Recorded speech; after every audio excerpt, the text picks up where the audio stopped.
नमस्कार किसान साथियों। स्वागत है आपका किसान एकड़ यूट्यूब चैनल पर। किसान साथियों, आज हम बात करने वाले हैं गेहूं की फसल के लिए एक दमदार स्प्रे के बारे में, जो आपको गेहूं की गवोट अवस्था पर करना है। और इस स्प्रे में आपको क्या क्या चीज़ें मिलाकर डालनी है, क्या क्या चीज़ों का घोल बनेगा, उनके बारे में हम बात करेंगे। और क्यों डालनी चाहिए उनके बारे में भी हम जानेंगे।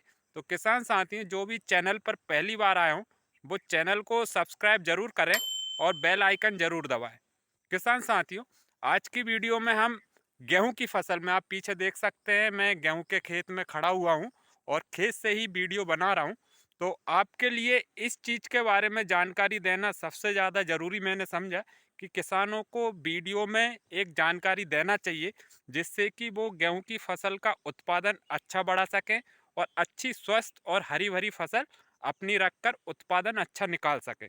तो किसान साथियों, वीडियो में आगे आप इस चीज़ के बारे में जानेंगे कि क्या क्या चीज़ें हमको मिलाकर डालनी चाहिए, जिससे कि हमारी जो गेहूं का उत्पादन है वो आपको अच्छा मिल सके।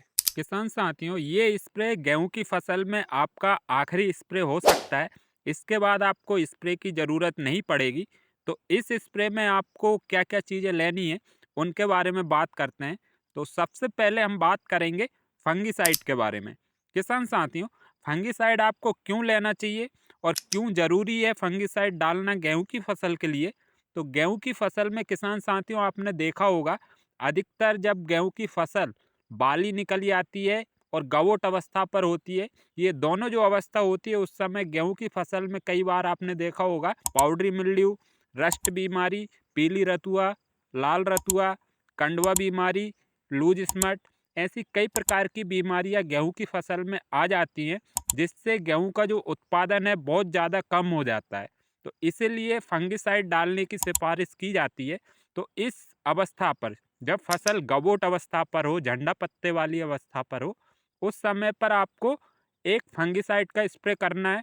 फंगिसाइड आप कोई सा भी ले सकते हो, मार्केट में बहुत सारे फंगिसाइड गेहूं की फसल के लिए अवेलेबल है और काफ़ी किसान भाई फंगिसाइड का स्प्रे करते भी हैं।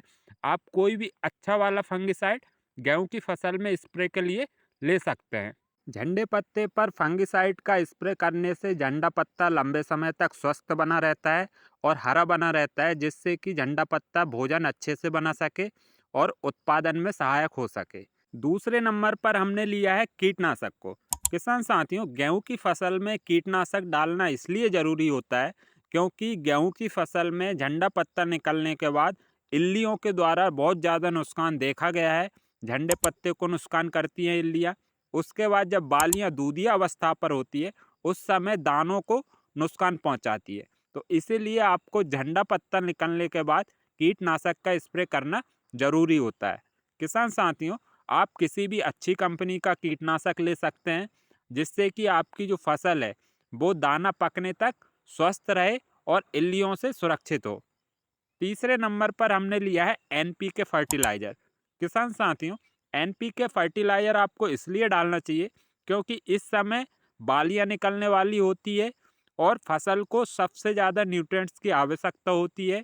एनपीके में आपको जो लेना है वो 05234 लेना है, जिसमें आपको फास्फोरस और पोटास मिलता है।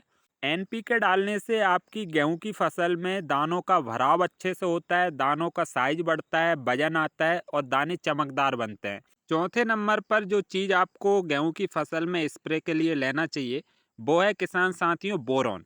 बोरॉन आपकी फसल में परागण की क्रिया को तेजी से बढ़ा देता है, जिससे कि जो दाने बनने की जो क्रिया होती है वो बहुत अच्छी तरीके से होती है और बाली में पूरी तरीके से दाने भर जाते हैं। तो बोरॉन का स्प्रे आप गेहूं की फसल में ज़रूर करें। बोरॉन की जो मात्रा आपको रखनी चाहिए वो 100 से 120 ग्राम प्रति एकड़ के हिसाब से रखनी चाहिए। अगर आप इन सभी चीज़ों के साथ बोरॉन का स्प्रे कर रहे हैं तो मिनिमम 100 ग्राम प्रति एकड़ के हिसाब से बोरॉन को ज़रूर मिलाएं, जिससे कि आपकी जो गेहूं की फसल है उसमें परागण की क्रिया सही तरीके से हो सके। तो किसान साथियों, ये चारों चीज़ें जो है वो गेहूं की फसल के लिए आखिरी स्प्रे में आपको ज़रूर करनी चाहिए, जिससे कि आपका जो गेहूं का उत्पादन है वो अधिक मिल सके और गेहूं की फसल लंबे समय तक, जब तक कि दानों का भराव सही तरीके से ना हो जाए, तब तक स्वस्थ और हरी बनी रहे।